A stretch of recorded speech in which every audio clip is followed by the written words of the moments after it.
हर गोबिंद शुभ मत पर का श्री हर राय नमो कर जोरी नमो श्री हर कृष्ण मनाओ बहो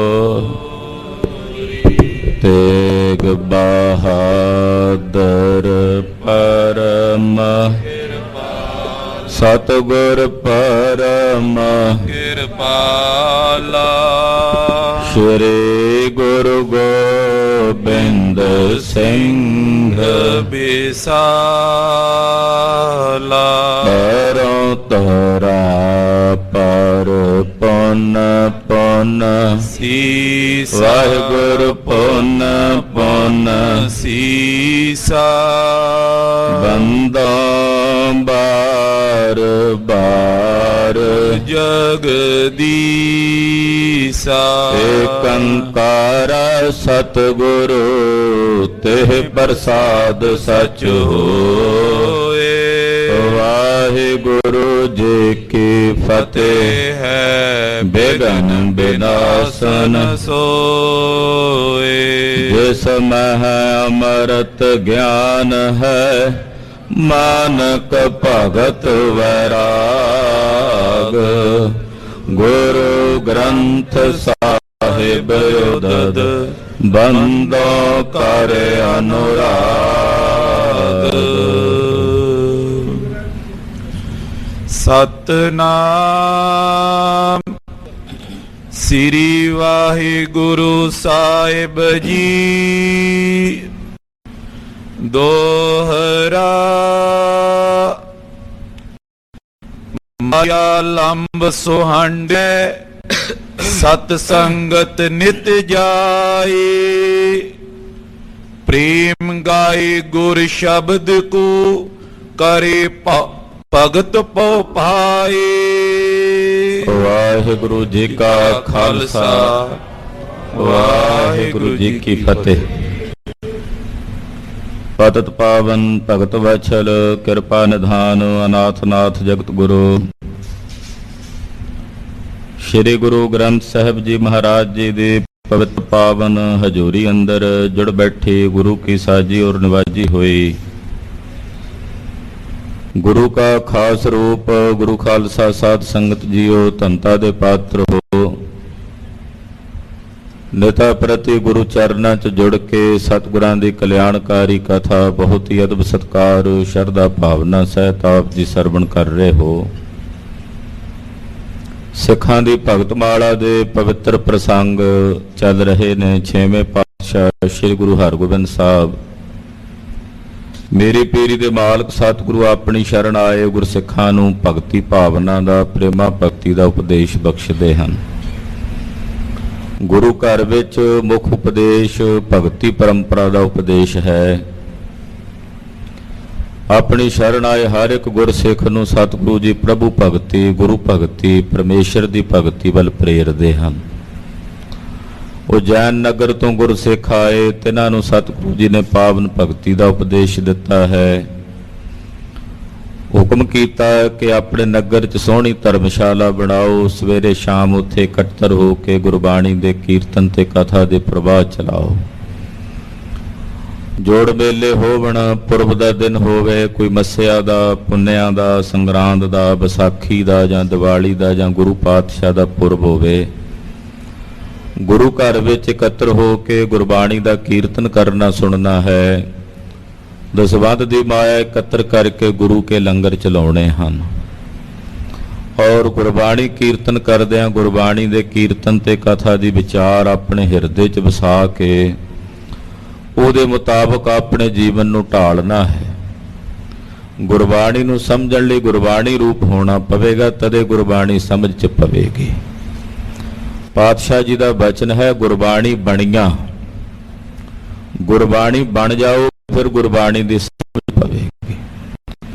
सवाल करे गुर किवें बनिया जांदा जदों गुरबाणी पढ़दे भुल जाए अपने शरीर अस्थि ते वजूद भुल ਗੁਰਬਾਣੀ ਦੇ ਸਰੂਪ ਵਿੱਚ ਹੀ ਇੱਕਮਿਕ ਹੋ ਜਾਵਾਂਗੇ, ਫਿਰ ਗੁਰਬਾਣੀ ਸਮਝ ਆਉਣੀ ਸ਼ੁਰੂ ਹੋ ਜਾਏਗੀ। ਸਤਿਗੁਰੂ ਜੀ ਪਾਵਨ ਉਪਦੇਸ਼ ਇਹਨਾਂ ਗੁਰਖਾਂ ਸੁਣਿਆ, ਮੰਨਿਆ ਤੇ ਉਹਦੀ ਕਮਾਈ ਕੀਤੀ, ਔਰ ਇਹਨਾਂ ਦੀ ਕਲਿਆਣ ਹੋਈ, ਸਤਿਗੁਰੂ ਜੀ ਦੇ ਸਰੂਪ ਵਿੱਚ ਜਾ ਕੇ ਇੱਕ ਹੋਏ।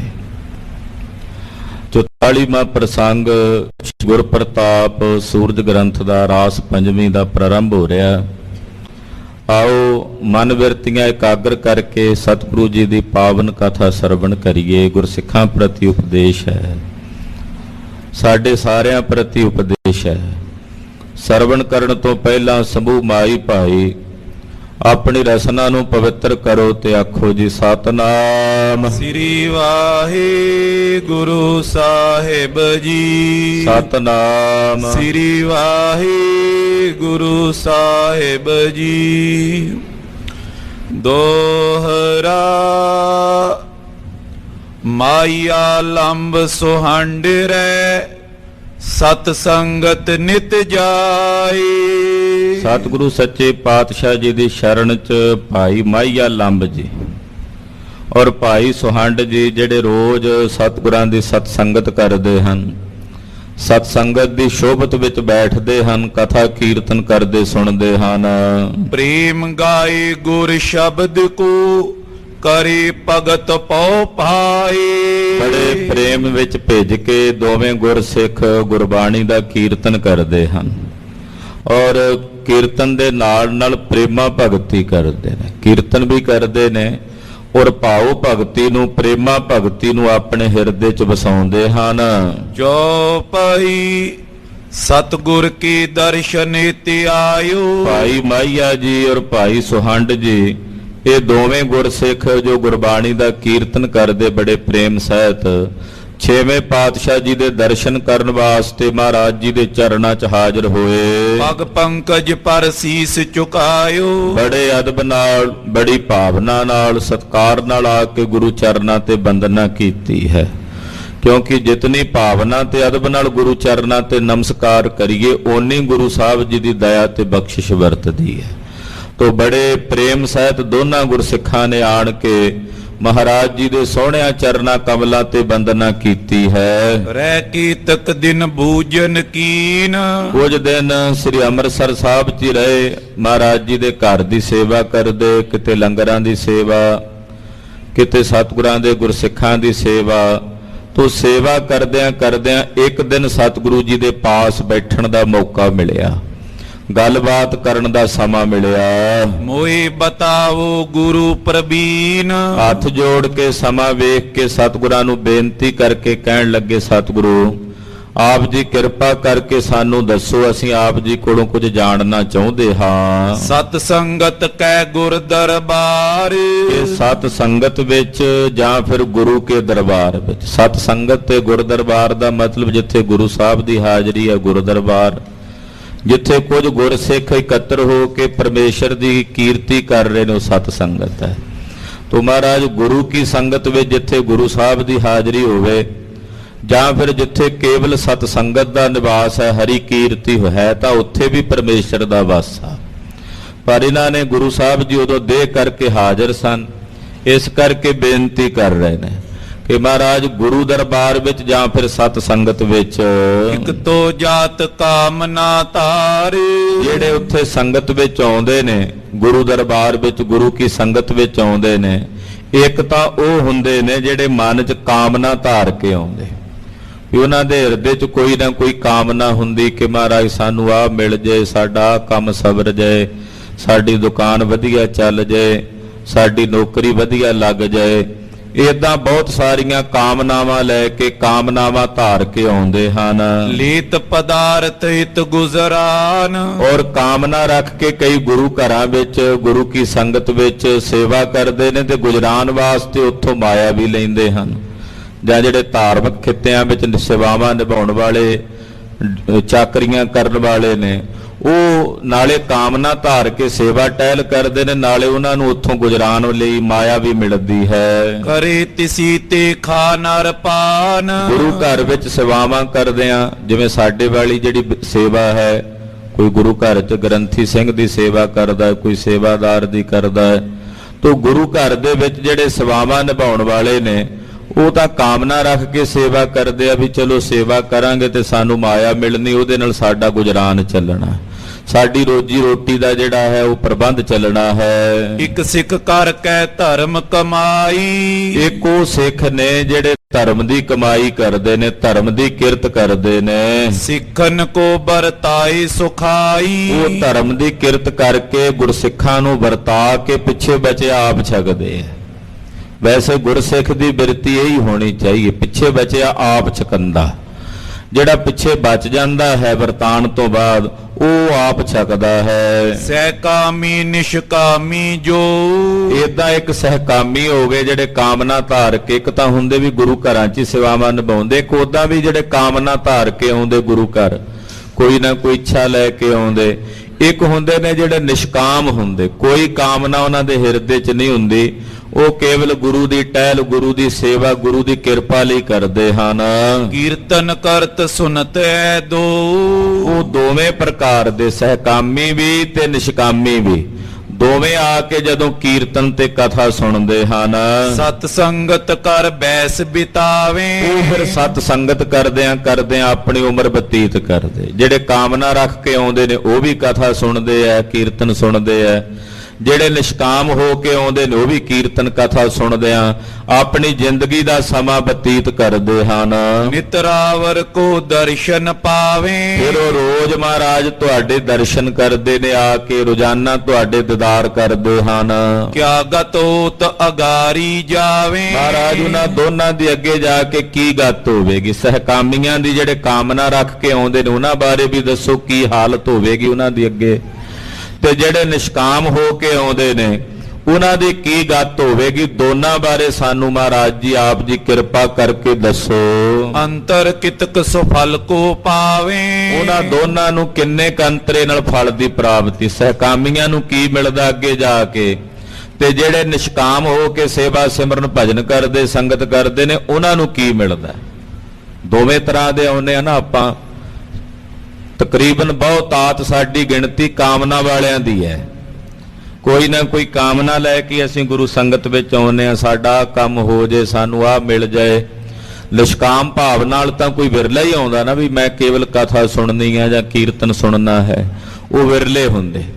ਤੋ ਪੁੱਛਿਆ ਇਹਨਾਂ ਸਿੱਖਾਂ ਨੇ, ਮਹਾਰਾਜ ਨਿਸ਼ਕਾਮ ਜਿਹੜੇ ਕਥਾ ਕੀਰਤਨ ਸੁਣਦੇ ਆ ਸੰਗਤ ਵਿੱਚ, ਜਾਂ ਜਿਹੜੇ ਕਾਮਨਾ ਧਾਰ ਕੇ ਸੁਣਦੇ ਆ, ਦੋਨਾਂ ਨੂੰ ਅੱਗੇ ਜਾ ਕੇ ਵੱਖੋ ਵੱਖਰਾ ਕੀ ਫਲ ਮਿਲਦਾ ਹੈ। ਸਕਾਮੀਆਂ ਨੂੰ ਕੀ ਮਿਲਦਾ ਹੈ ਤੇ ਜਿਹੜੇ ਨਿਸ਼ਕਾਮ ਨੇ ਉਹਨਾਂ ਨੂੰ ਕੀ ਮਿਲਦਾ ਹੈ। ਸ਼੍ਰੀ ਹਰਿਗੋਬਿੰਦ ਤਬੀ ਸੁਨਾਈ, ਸੁਣ ਕੇ ਧੰਨ ਗੁਰੂ ਹਰਗੋਬਿੰਦ ਸਾਹਿਬ ਸੱਚੇ ਪਾਤਸ਼ਾਹ ਜੀ ਬੋਲੇ, ਭਾਈ ਮਾਹੀਆ ਜੀ ਨੂੰ ਕਹਿਣ ਲੱਗੇ, ਸਤ ਸੰਗਤ ਮੈਂ ਦੋਨੋਂ ਆਈ। ਮਹਾਰਾਜ ਜੀ ਕਹਿਣ ਲੱਗੇ, ਭਾਈ ਮਾਹੀਆ ਜੀ, ਭਾਈ ਸੁਹੰਡ ਜੀ, ਸਤ ਸੰਗਤ ਵਿੱਚ ਦੋਵੇਂ ਹੀ ਆਉਂਦੇ ਆ ਚੱਲ ਕੇ, ਸਕਾਮੀ ਵੀ ਆਉਂਦੇ ਨੇ ਨਿਸ਼ਕਾਮੀ ਵੀ ਆਉਂਦੇ ਨੇ। ਸਹਿਕਾਮੀ ਮਰ ਗੰਧਰਵ ਲੋਕ, ਜਿਹੜੇ ਸਹਿਕਾਮੀ ਆਉਂਦੇ ਆ ਕਾਮਨਾ ਰੱਖ ਕੇ ਕੋਈ ਨਾ ਕੋਈ ਬਹਾਨੇ ਨਾਲ, ਚਲੋ ਵੀ ਮਹਾਰਾਜ ਸਾਡੀ ਕਾਮਨਾ ਪੂਰੀ ਹੋ ਜਾਏ, ਨਾਲੇ ਉਹ ਕੀਰਤਨ ਸੁਣਦੇ ਕਥਾ ਸੁਣਦੇ।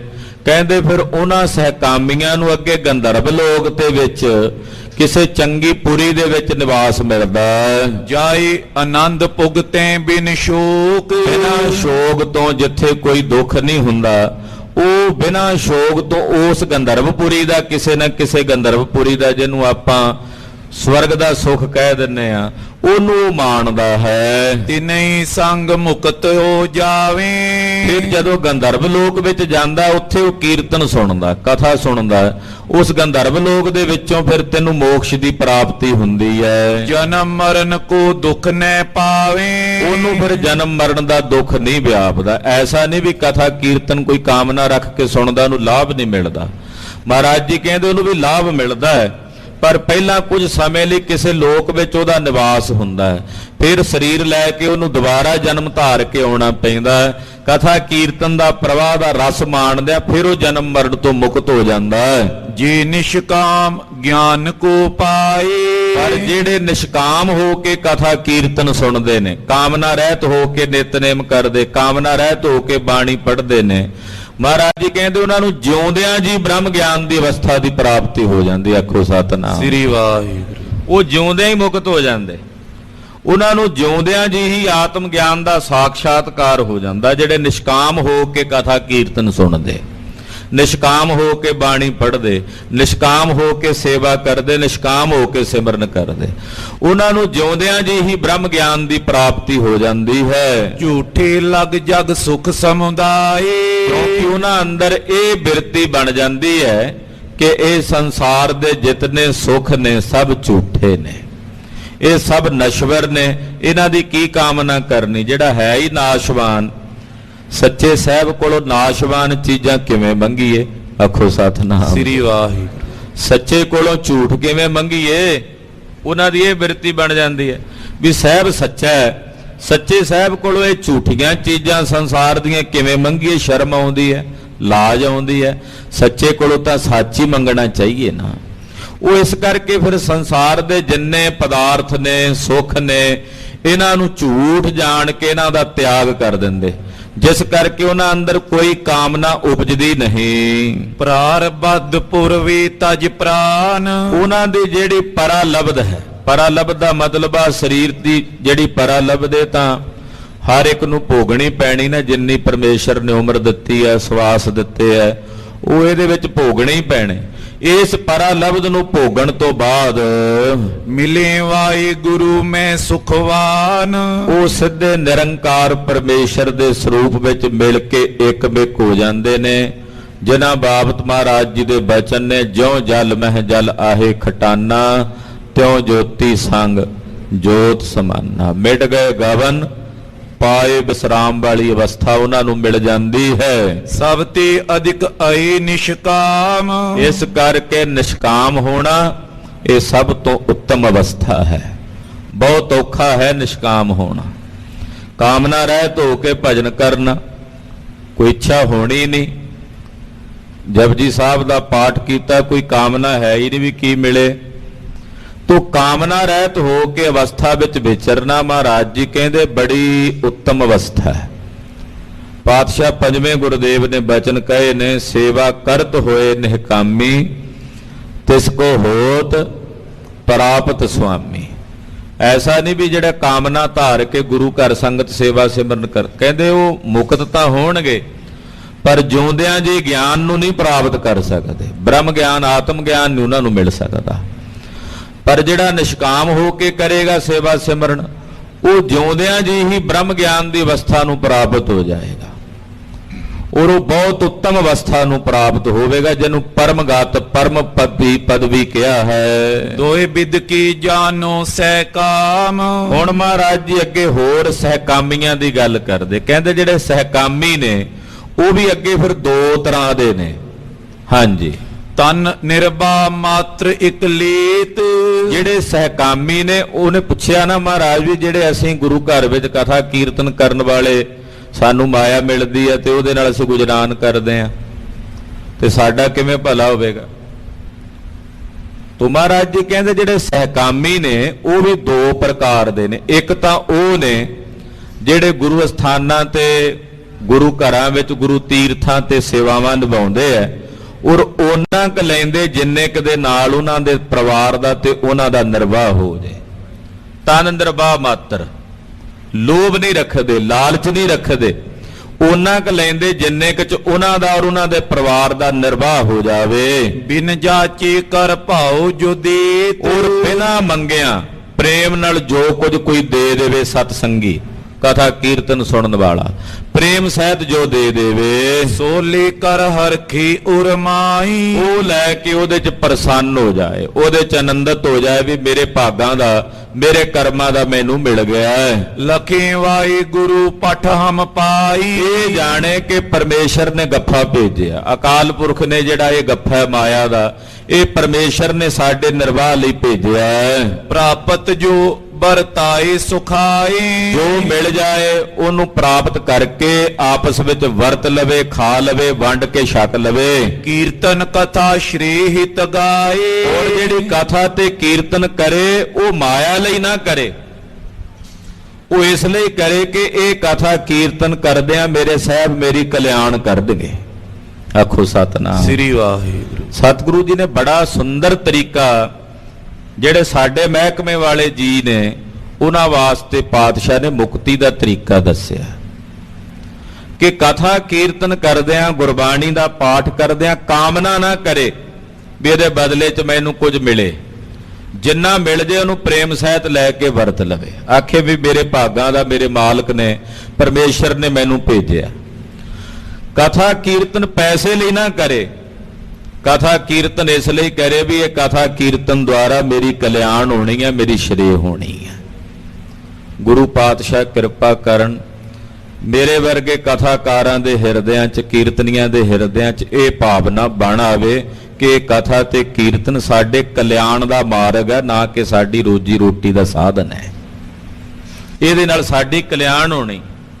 ਜਿੰਨੇ ਗੁਰੂ ਘਰਾਂ ਵਿੱਚ ਸੇਵਾਵਾਂ ਨਿਭਾਉਣ ਵਾਲੇ ਪਾਠੀ ਸਿੰਘ ਨੇ, ਗ੍ਰੰਥੀ ਸਿੰਘ ਨੇ, ਸੇਵਾਦਾਰ ਨੇ, ਉਹ ਇਹ ਜਾਣਨ ਵੀ ਜਿਹੜੀ ਇਹ ਸਾਨੂੰ ਸੇਵਾ ਮਿਲੀ ਹੈ ਜਾਂ ਅਸੀਂ ਪਾਠ ਕਰਦੇ ਹਾਂ ਇਸ ਲਈ ਨਹੀਂ ਕਰਦੇ ਕਿ ਇਹਦੇ ਬਦਲੇ ਸਾਨੂੰ ਪੈਸੇ ਮਿਲਣੇ ਆ, ਇਸ ਲਈ ਕਰਨੇ ਆ ਵੀ ਇਹਦੇ ਨਾਲ ਸਾਡੀ ਕਲਿਆਣ ਹੋਣੀ ਹੈ, ਸਾਡਾ ਭਲਾ ਹੋਣਾ। ਇਹਦੇ ਵਿੱਚ ਪੁੰਨ ਤੇ ਫਲੀਆਂ ਦੋਵੇਂ ਬਣ ਗਈਆਂ, ਨਾਲੇ ਪੁੰਨ ਨਾਲੇ ਫਲੀਆਂ। ਪਰਿਵਾਰ ਦੇ ਨਿਰਵਾਹ ਲਈ ਮਾਇਆ ਵੀ ਮਿਲ ਜਾਣੀ ਹੈ ਤੇ ਜਿਹੜੀ ਸੇਵਾ ਕਰਨੀ ਹੈ ਸਾਹਿਬ ਦੀ ਉਹਦਾ ਪੁੰਨ ਹੀ ਪੁੰਨ ਹੈ, ਮਹਾਤਮ ਹੀ ਮਹਾਤਮ ਹੈ। ਪਰ ਜਦੋਂ ਮਾਇਆ ਨੂੰ ਹੀ ਮੁੱਖ ਰੱਖ ਕੇ ਕਰਨਾ ਹੈ, ਮਾਇਆ ਦਾ ਮਿਲ ਜਾਣੀ ਹੈ, ਉਹਨੂੰ ਹੀ ਮੁੱਖ ਰੱਖ ਕੇ ਕਰਨਾ ਹੈ, ਫਿਰ ਉੱਥੇ ਹੀ ਰਹਿ ਜਾਣਾ ਕੋਲੂ ਦਾ ਬੈਲ ਬਣ ਕੇ ਵੀ ਘੁੰਮੀ ਜਾ, ਮੁਕਤੀ ਨਹੀਂ ਜੇ ਹੋਣੀ, ਸ਼੍ਰੇਅ ਨਹੀਂ ਹੋਣੀ, ਕਲਿਆਣ ਨਹੀਂ ਹੋਣੀ। ਹਾਂਜੀ, ਥੋੜੇ ਬਹੁਤ ਪਦਾਰਥ ਪਾਏ, ਕਹਿੰਦੇ ਥੋੜੇ ਬਹੁਤ ਪਦਾਰਥ ਪ੍ਰਾਪਤ ਕਰਕੇ ਪਰ ਸੰਤੋਖ ਸਦਾ ਹਰ ਖਾਏ, ਸੰਤੋਖ ਚ ਹੋ ਜਾਏ, ਸਬਰ ਵਿੱਚ ਹੋ ਜਾਏ। ਗੁਰੂ ਕੇ ਜਿਹੜੇ ਸੇਵਾ ਕਰਨ ਵਾਲੇ ਸੇਵਕ ਨੇ ਉਹ ਸਬਰ ਵਿੱਚ ਆ ਜਾਣ, ਸੰਤੋਖ ਦੀ ਬਿਰਤੀ ਉਹਨਾਂ ਵਿੱਚ ਆ ਜਾਏ। ਸ਼ਹੀਦ ਭਾਈ ਮਨੀ ਸਿੰਘ ਸਾਹਿਬ ਜੀ ਨੇ ਸਿੱਖਾਂ ਦੀ ਭਗਤਮਾਲਾ 'ਚ ਬਚਨ ਲਿਖੇ ਨੇ, ਜਿਹਦੀ ਇਹ ਕਥਾ ਚੱਲ ਰਹੀ ਉਸੇ ਪੁਸਤਕ 'ਚ। ਉਹ ਕਹਿੰਦੇ ਵੀ ਜਿਹੜਾ ਸ੍ਰੀ ਅਖੰਡ ਪਾਠ ਸਾਹਿਬ ਕਰਾਵੇ ਪ੍ਰੇਮੀ, ਉਹਦੇ ਅੰਦਰ ਇਹ ਭਾਵਨਾ ਹੋਵੇ ਕਿ ਮੈਂ ਸਭ ਕੁਝ ਇਹਨਾਂ ਗੁਰੂ ਕੇ ਪਾਠ ਕਰਨ ਵਾਲੇ ਪਾਠੀ ਸਿੰਘਾਂ ਨੂੰ ਭੇਟ ਕਰ ਦਿਆਂ। ਮੇਰੇ ਕੋਲ ਜਿੰਨੀ ਜ਼ਮੀਨ ਜਾਇਦਾਦ ਧਨ ਸੰਪਦਾ ਵਿਭੂਤੀ ਸਭ ਕੁਝ ਇਹਨਾਂ ਨੂੰ ਭੇਟ ਕਰ ਦਿਆਂ ਜਿਹੜੇ ਮੇਰੇ ਸਾਹਿਬ ਦੀ ਮੈਨੂੰ ਬਾਣੀ ਸੁਣਾਉਣ ਲੱਗੇ ਆ। ਤੇ ਜਿਹੜੇ ਪਾਠ ਕਰਨ ਵਾਲੇ ਪਾਠੀ ਨੇ ਉਹਨਾਂ ਅੰਦਰ ਇਹ ਬਿਰਤੀ ਹੋਵੇ ਕਿ ਅਸੀਂ ਕੇਵਲ ਤਾਂ ਕੇਵਲ ਗੁਰਬਾਣੀ ਨੂੰ ਆਪਣੇ ਭਲੇ ਦੇ ਨਿਮਿਤ ਪੜ੍ਹਨਾ, ਇਹਦੇ ਨਾਲ ਸਾਡੀ ਕਲਿਆਣ ਹੋਣੀ ਹੈ, ਇਹਦੇ ਬਦਲੇ ਅਸੀਂ ਕੱਖ ਨਹੀਂ ਲੈਣਾ। ਇਹੋ ਜਿਹਾ ਸੰਤੋਖ ਤੇ ਸਬਰ ਉਹਨਾਂ ਦੇ ਅੰਦਰ ਹੋਵੇ। ਹੁਣ ਨਾ ਕਰਨ ਵਾਲਿਆਂ 'ਚ ਬਿਰਤੀ, ਨਾ ਕਰਾਉਣ ਵਾਲਿਆਂ 'ਚ। ਕਰਨ ਵਾਲਿਆਂ ਵਿੱਚ ਬਿਰਤੀ ਬਣ ਗਈ ਵੀ ਸਾਡਾ ਧੰਦਾ ਹੈ, ਕਰਾਉਣ ਵਾਲੇ ਕਹਿੰਦੇ ਜਿੰਨਾ ਕੁ ਪੈਸਾ ਹੱਥ ਘੁੱਟ ਕੇ ਦੇਈਏ ਚੰਗੀ ਗੱਲ। ਉਹੀ ਪੈਸਾ ਜੇ ਕਿਸੇ ਨਾਚ ਵਾਲੀ ਨੂੰ ਦੇਣਾ, ਵਿਆਹਾਂ ਸ਼ਾਦੀਆਂ ਤੇ ਦੇਣ ਨੂੰ ਤਿਆਰ ਨੇ, ਕੀਰਤਨੀਏ ਨੂੰ ਨਹੀਂ ਦੇਣਾ। ਵੀ ਉੱਥੇ ਨਚਾਰਾਂ ਨੂੰ, ਗਾਣੇ ਗਾਣ ਵਾਲਿਆਂ ਨੂੰ ਜਿੰਨੇ ਮਰਜ਼ੀ ਦੇ ਲੈਣ। ਜਦੋਂ ਗੁਰੂ ਘਰ ਦੇ ਕੀਰਤਨੀਆਂ ਨੂੰ, ਗੁਰੂ ਘਰ ਕੇ ਸੇਵਾਦਾਰ ਜਿਹੜੇ ਨੇ ਉਹਨਾਂ ਨੂੰ ਦੇਣ ਦੀ ਗੱਲ ਆਵੇ, ਉੱਥੇ ਹੱਥ ਘੁੱਟਣ ਦੀ ਬਿਰਤੀ ਰੱਖਣੀ ਵੀ ਇਹ ਥੋੜੇ ਜਿਹੇ ਵੱਧ ਮੰਗਦੇ, ਤੁਸੀਂ ਤੇ ਵਪਾਰ ਬਣਾ ਲਿਆ ਜੀ ਇਸ ਕੰਮ ਨੂੰ। ਇਹ ਨਹੀਂ ਵੀ ਦੋਵਾਂ ਪਾਸੇ ਖੇਡ ਇਹੋ ਜਿਹੀ ਬਣ ਗਈ। ਫਿਰ ਇਸੇ ਗੱਲੋਂ ਕਈਆਂ ਨੇ ਵਪਾਰ ਬਣਾ ਵੀ ਲਿਆ। ਉਹ ਕਹਿੰਦੇ ਵੀ ਲਵਾਂਗੇ 51,000 ਰੁਪਏ ਕੀਰਤਨ ਕਰਾਉਣਾ, 1 ਘੰਟਾ ਕਰਾਂਗੇ, 51,000 ਰੱਖ ਦਿਓ, 71,000 ਰੱਖ ਦਿਓ। ਗਾਣ ਵਾਲਿਆਂ ਨੂੰ ਵੀ ਤਾਂ ਦਿੰਦੇ ਜੇ, ਅਸੀਂ ਤਾਂ ਕੀਰਤਨ ਸੁਣਾਣਾ ਤੁਹਾਨੂੰ। ਇਸ ਕਰਕੇ ਤੰਦ ਨਹੀਂ ਤਾਣੀ ਉਲਝੀ ਪਈ ਹੈ। ਤੋ ਪਾਤਸ਼ਾਹ ਕਹਿੰਦੇ ਕਥਾ ਕੀਰਤਨ ਕਰਨ ਵਾਲਾ ਜੋ ਮਿਲ ਜਾਏ ਉਹ ਸਬਰ ਦੀ ਬਿਰਤੀ ਰੱਖ ਕੇ ਉਹਨੂੰ ਵਰਤ ਲਵੇ, ਔਰ ਬਾਣੀ ਦਾ ਕੀਰਤਨ ਤੇ ਕਥਾ, ਗੁਰਬਾਣੀ ਦਾ ਜਾਪ ਉਹ ਇਸ ਲਈ ਕਰੇ ਵੀ ਇਹਦੇ ਨਾਲ ਮੇਰਾ ਭਲਾ ਹੋਣਾ, ਮੇਰੀ ਕਲਿਆਣ ਹੋਣੀ ਹੈ। ਔਰ ਇਹੀ ਭਾਵਨਾ ਲੈ ਕੇ ਭਾਈ ਸ਼ਾਮ ਸਿੰਘ ਜੀ ਜੈਸੇ ਕੀਰਤਨੀਏ, ਭਾਈ ਹੀਰਾ ਸਿੰਘ ਜੀ ਵਰਗੇ ਮਹਾਨ ਕੀਰਤਨੀਏ ਉਹ ਸਤਿਗੁਰਾਂ ਦੇ ਦਰਬਾਰ 'ਚ ਕੀਰਤਨ ਕਰਦੇ ਰਹੇ। ਹਾਂਜੀ, ਅਸਪੀ ਹੋਏ ਨਿਸ਼ਕਾਮ ਸਮਾਨ, ਕਹਿੰਦੇ ਜਿਹੜੇ ਏਦਾਂ ਦੇ ਸਿੱਖ ਨੇ ਜਿਹੜੇ ਕਾਮਨਾ ਨਹੀਂ ਰੱਖਦੇ ਵੀ ਬਦਲੇ 'ਚ ਸਾਨੂੰ ਮਾਇਆ ਮਿਲਣੀ, ਜਿਹੜੇ ਕਥਾ ਕੀਰਤਨ ਇਸ ਲਈ ਕਰਦੇ ਵੀ ਸਾਡਾ ਭਲਾ ਹੋਣਾ, ਇਹਦੇ ਨਾਲ ਸਾਡੀ ਕਲਿਆਣ ਹੋਣੀ। ਮਹਾਰਾਜ ਕਹਿੰਦੇ ਜਿਹੜੇ ਏਦਾਂ ਨੇ ਉਹ ਵੀ ਨਿਸ਼ਕਾਮੀ ਨੇ। ਆਖੋ ਸਤਿਨਾਮ ਸ੍ਰੀ ਵਾਹਿਗੁਰੂ। ਕਿਉਂਕਿ ਕਾਮਨਾ ਨੇ ਵੀ ਨਹੀਂ ਕੀਤੀ, ਜੋ ਮਿਲ ਗਿਆ ਉਹ ਲੈ ਕੇ ਵਰਤ ਲਿਆ। ਕਾਮਨਾ ਤਾਂ ਨਹੀਂ ਨਾ ਕੀਤੀ, ਉਹ ਵੀ ਕਾਮੀਆਂ ਦੇ ਤੋਲੀ ਨੇ। ਉਹ ਵੀ ਕਥਾ ਕੀਰਤਨ ਕਰਦਿਆਂ ਕਰਦਿਆਂ ਆਤਮ ਗਿਆਨ, ਬ੍ਰਹਮ ਗਿਆਨ ਦੀ ਅਵਸਥਾ ਨੂੰ ਪ੍ਰਾਪਤ ਹੋ ਜਾਂਦੇ ਹੈ। ਉਹਨਾਂ ਅੰਦਰ ਵੀ ਬ੍ਰਹਮ ਗਿਆਨ ਉਜਾਗਰ ਹੋ ਜਾਂਦਾ ਹੈ।